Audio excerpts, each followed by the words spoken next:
Mr. Roydon NG, can you come to the lectern, please? Thank you. So I stand by my remarks from 16th October opposing the abolition of the Youth Advisory Committee, and just like to restate that members of the Youth Advisory Committee support reform, not removal. The Youth Advisory Committee meetings have had significant reform this year, and the changes have been well received. Thank you, Deputy Mayor Sarkis, for your interest in joining the committee, and I hope that you'll be given the opportunity to do so. Abolishing the committee will be a great disappointment in Cumberland, especially for the high school students that actually signed up on a waiting list to join the committee this year because they were underage last year. And also, as the notice of motion doesn't actually elaborate on the reason for abolishing the committee, I'm just asking if a reason could be provided, please. But regardless of tonight's outcome, I'd like to thank Council for the work it has put into improving the outcomes for young people in employment, education, health, wellbeing and community connection. The staff have worked very hard and increased the level of consultation with young people. This has been extremely encouraging and something that I hope will continue with the Youth Advisory Committee. I'd like to thank Councillor Wong and Councillor Saha for attending the Youth Advisory Committee meetings over the past 2 years. And Deputy Mayor Sarkis, we'd love to have you on board as well. Thank you.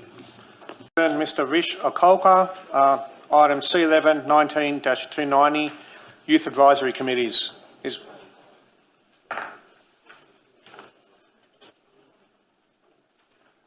Good evening, councillors. Thank you for giving me the opportunity to speak. So I found it sort of on the Cumberland Council. This is from the Cumberland Council website. People aged 12 to 24 make up 20% of the Cumberland LGA, and it makes sense to provide them with the best opportunities for young people. I fully agree with that statement, and it makes a lot of sense. What doesn't really make much sense is this motion. I think that it reduces, one of the consultative bodies for Cumberland Council's youth. It's the Cumberland the youth in Cumberland Council are a group of people that are in a formative stage, and so targeting services, targeting consultative bodies that can help them, improve the services and better deliver services doesn't really seem to make much sense. I think that if the Youth Advisory Committee isn't doing its job or isn't doing as well as it should be, I think reform makes more sense than just cancelling it outright. So yeah, I mean, I think it's kind of a case of, we have the council has a youth engagement plan, but if you don't have things like the committee, are we really engaging with the youth? So I think I'm just to clarify, I'm against the abolition of the committee. I think that rather than abolishing it, I think there's ways to improve it, and I think that the council, as part of it, is one of the ways that the council can continue to deliver for young people in the LGA. Thanks. Thank you, Mr. Okolka. Are there any questions of Mr. Okolka, councillors? Thank you very much. You may take your seat. I would like to call to the lectern Mr. Alex Sawyer, and Mr. Sawyer will be speaking on item C11-19-290, Youth Advisory Committees. Thank you, councillors and Mayor, for letting me speak on behalf of my daughter Madeline Sawyer, who's part of the youth group. Both as a parent and as a professional, as an accountant, I'd like to be quick and give you a brief explanation on why I feel it is important to keep the council. As a parent, I see the growing disconnection between us, the parents, and our children, the current youth of today. While they have a vast array of communication devices at their disposal, they seem not to be able to communicate their problems, issues with us, or have some forum to express their thoughts.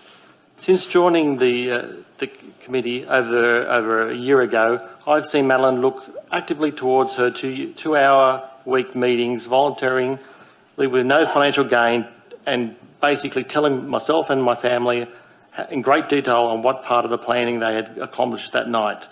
Secondly, she is a focal point at a school for pressing issues and explanations on current events for the girls within her school, i.e. a voice. I can see both the actual work and social skills gained through attending these meetings, and I feel in this area, which has such a large unemployment rate for the youth, an invaluable skill gained and how truly important this group is.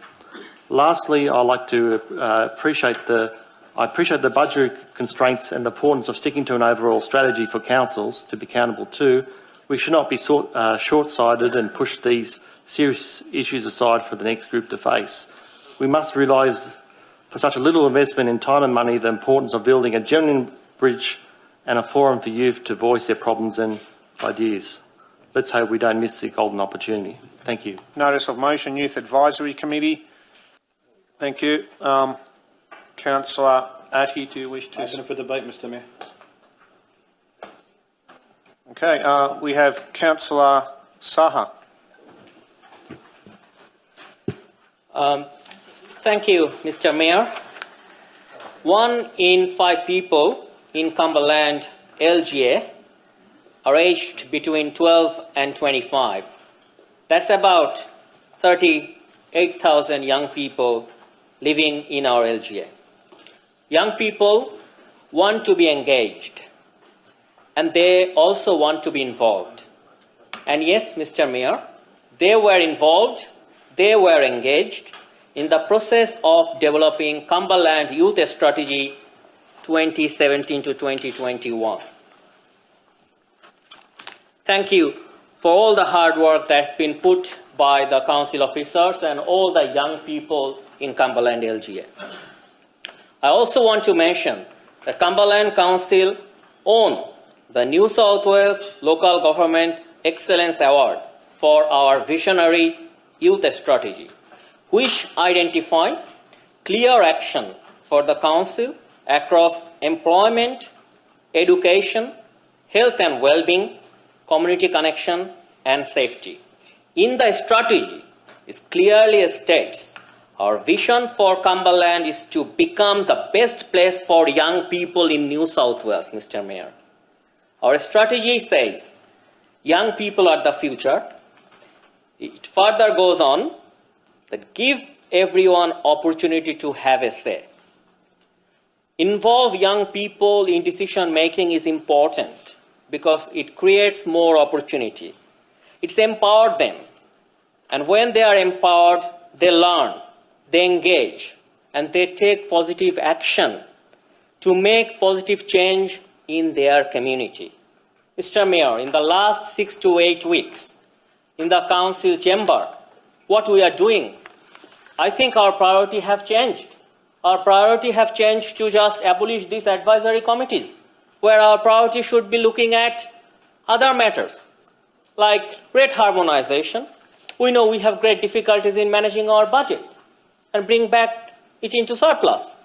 What about our big projects, like our modernization of the swimming pool and deliver it within time, which we promised to our communities? I think we are just going backwards. And there is a saying, why break something when things are working? I think these consultative committees and advisory committees are working perfectly fine. And I like to thank Mr. Sawyer. You mentioned about the employment. I like to share an example. In my time being a councillor representative in the Youth Advisory Committee, we had a great personality in the Youth Advisory Committee, and she bring a matter to the Youth Advisory Committee one day. And I never thought that way. She said that the women in Cumberland could have an employment, could have opportunities in construction and building. And she wants Cumberland Council to explore that. I know it is a chronic problem in Cumberland Council that our young people are really struggling finding jobs. So we should be focusing on those. And we should be working with the young people in our community to deliver on this strategy. Not to just tell them, we don't want to hear from you. And we also celebrate Youth Week over in, I think, April. And these people who are in this Youth Advisory Committee, they participate and they make this a great event, great Youth Week. Now, I like to thank Deputy Mayor, Councillor Eddie Sarkis, because you have decided not to take on this Youth Advisory Committee in the last council meeting, and that's how this advisory committee have survived, but I know that other 4 committees haven't. I hope that you will be supportive of not abolishing the Youth Advisory Committee today, and this Youth Advisory Committee will survive. Thank you, Mr. Mayor. Thank you, everyone. Thank you, Councillor Saha. Councillor Huang. Thank you, Mr. Mayor. I would like to firstly thank the members of the Youth Committee who have turned up tonight to speak on this item and share their views. Cumberland Council, we aspire Cumberland Council to be the best place for young people in New South Wales. That was the statement that was by the former General Manager when the youth strategy was released. It summarised the vision that our council have for our local youth.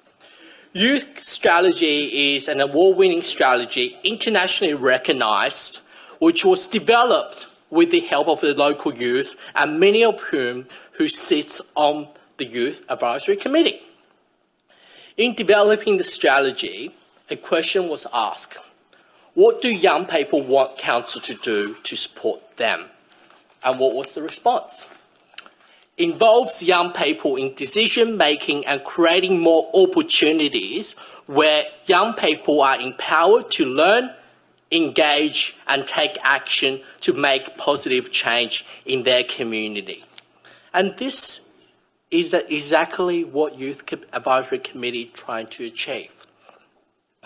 We have young people from different walks of life donating their time and share their expertise to help council developing strategies that meets the needs of 20% of our local residents. That is 1 out of 5 residents living in Cumberland Council. Well, some of the councillors at the previous meetings explained why some of the reasons, or outlined some of the reasons why they want to abolish advisory committees. One of them is the cost. Well, I calculated the cost. It's roughly 0.0001% of our annual operational budget. Yet people don't take into consideration of how much money the youth advisory stakeholders like youth advisory committees can save, the consultation fees that will save from hiring consultants externally. The second reason why people are saying the advisory committee need to abolish is staff staying overtime. At the last meeting, it was confirmed that staff who participate in council advisory committee can take time in lieu for working after hours, which means that it will not impact them, the staff's work and life balance. Look, if the real reason why this committee is on the chopping block is because it has 2 councillors from this side of the council participating, then I'll be happy to give up my spot on the youth committee to allow someone else from that side to participate. Maybe Councillor Sarkis, for example. I'm sure he will be a good member for the Youth Advisory Committee. And I will still participate as a non-voting member. Finally, I'll plead with all councillors tonight. If you truly believe you are here to represent our local community, I ask you to show your independence and vote to continue to allow our local youth to be empowered to learn, engage and take action to make a positive change in our local community. Thank you. Thank you, Councillor Huang. Councillor Atty, you've got your button pressed? For the motion, Mr. Mayor. You're for the motion? Okay, so, Councillor, I believe we've got the mover and seconder for the motion. We've had 2 against. Does anyone else want to speak for the motion before I put the item? Councillor Garrett? No? For or against, whatever you want. Councillor Garrett? I'll speak for the notice of motion. You know, they say of youth, you know, youth is such a wonderful thing. What a pity to waste it on children.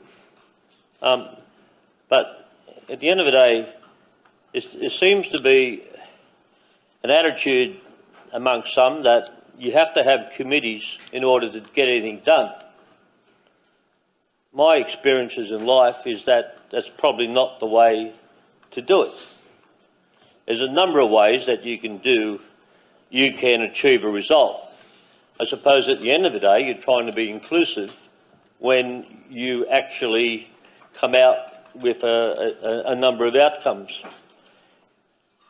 It's been highlighted tonight that we have youth between 12 and 24 within the area. I suppose that satisfies the definition of youth, does it? I know in the Liberal Party it used to go up to 35. Maybe they've got beards now, right? But at the end of the day, I've had a 12-year-old and I've had a 24-year-old in my family, and quite frankly, I wouldn't be sitting around the table discussing the same things. You see, it's about being inclusive around what you're trying to achieve. I would like to think, and time will prove me right or wrong, that we undertake a number of projects within this city that addresses the needs of a lot of young people, whether they be 12 or younger, or whether they be older and closer to the age of Councillor Kwan. I mean, when he goes to a meeting, I might add, all you see him do is play on his phone. Now, if that's how youth is supposed to behave in an area where you're trying to achieve something, I think he's left a lot to be desired. And quite frankly, I'm disgusted when I see that going on. Absolutely disgusted. Now, what I want to see in this organisation, what I want to see in this city, is a number of programs that are put up before our community so that young people can get involved. But you do not need a committee to make that happen.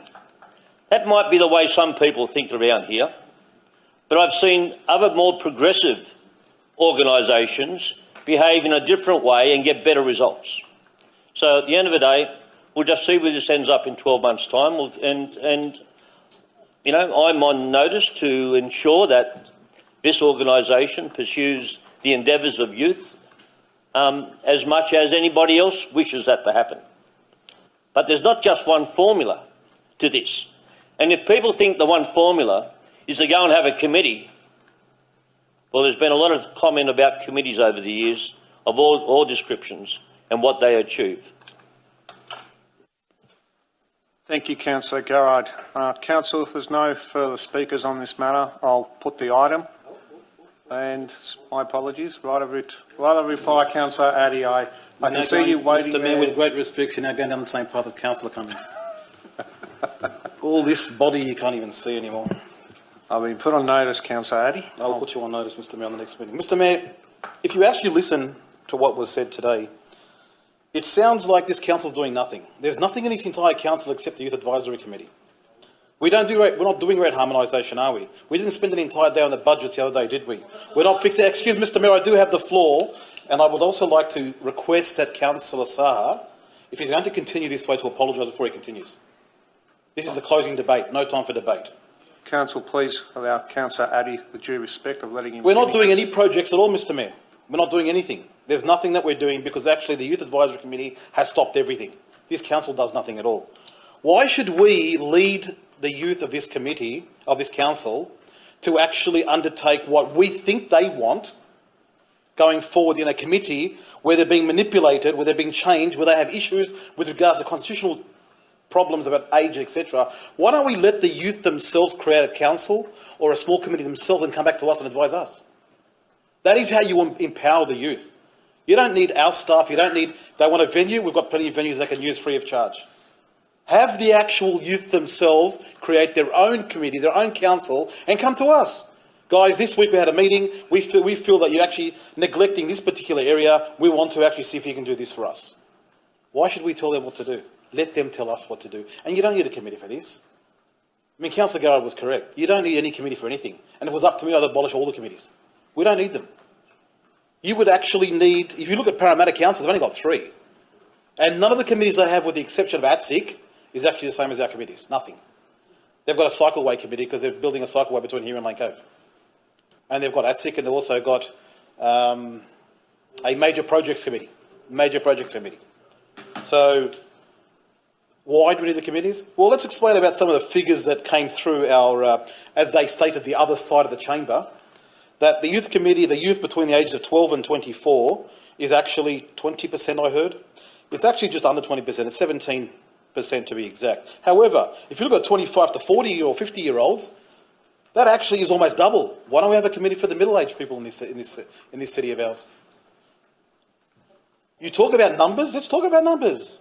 You can laugh as much as you want, Councillor Saha, but you cannot misconstrue facts with figures because you feel like it needs to be done. It's not up to us to say we need this committee.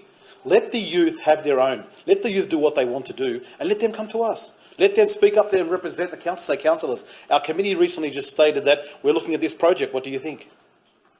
That's not us holding their hand. You want them to be empowered? You want them to actually be leaders in this community? Then let them act like leaders, not followers. If Mr. Roydon wants to be the leader, let him be the leader. Let them organise whatever they want. No one's stopping them. It's the issue that we keep holding their hands. Every single committee report that comes back is always an idea coming forward from a councillor, or it's been an idea from the public that's actually been twisted into what a councillor wants. We don't want that. Let them do whatever they want and let them advise us rather than us advising them. Thank you, Mr. Mayor. Thank you, Councillor Addy. On that note, I'll put the motion. Councillors, all those in favour for the motion, say aye. Aye. Those against? No. Councillor, we're going to go to a show of hands. Councillors, please raise your hands for those in favour of the motion. Okay, we have Councillor Atty, Councillor Zraka, Councillor Rami, Councillor Zeta, Councillor Garrard, Councillor Sarkis and Councillor Christo. All those against? Councillor Cummings, Councillor Elmore, Councillor Huang, Councillor Lake, Councillor Saha, Councillor Campbell. The motion is carried. Thank you, councillors.